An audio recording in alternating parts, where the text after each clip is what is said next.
Good evening. Today we're going to be teaching on healing and being healed. And you will be receiving instruction on how to replace disease with health. And this is one of a number of sessions that you'll need to hear in order to be involved in the healing process. And I said a healing process. That term is very important because healing is a process in most cases.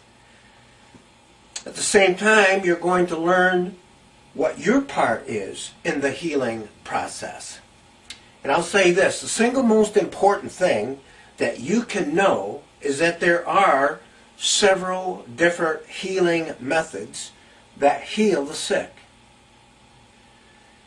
In the method we're going to be discussing this evening, we're going to learn, now listen very carefully, that education is a healing ingredient. In other words, the more teaching that I give out and the more teaching or information you receive, the better this thing works. It is your responsibility to strive for insight and understanding. And I'm going to state emphatically that the more you learn, the greater the chances are for success. And I'm going to use a term at this point that's also part of this healing process, and that word is medicine. Medicine.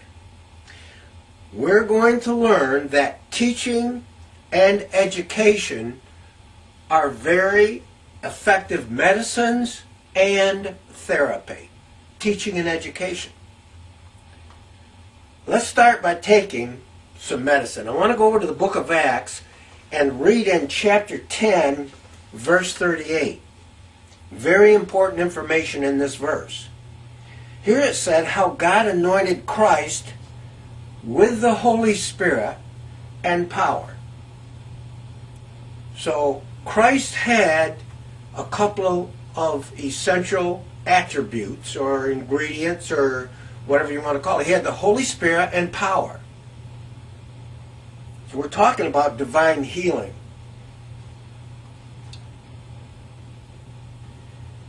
And he, Christ, went about doing good and healing all.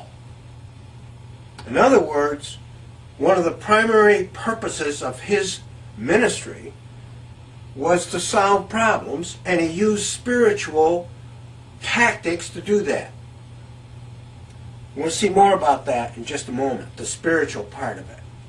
So he went around healing all. There was nobody that he could not heal. He was unlimited in that aspect. And that goes on to say that these people, these sick people, the people with problems, were oppressed of the devil. Now, when we're talking about the devil, when that word in the Bible is talking about the presence of a destructive spiritual power in the world. A destructive spiritual presence that caused these people sickness. In other words, their problems were from a spiritual source. And in most cases, many cases, if it's from a spiritual source, we're going to need to apply spiritual tactics and techniques and methods if we're going to be successful. So these people were sick because of a spiritual problem. And that's why we need to learn about divine healing, because it's a spiritual solution.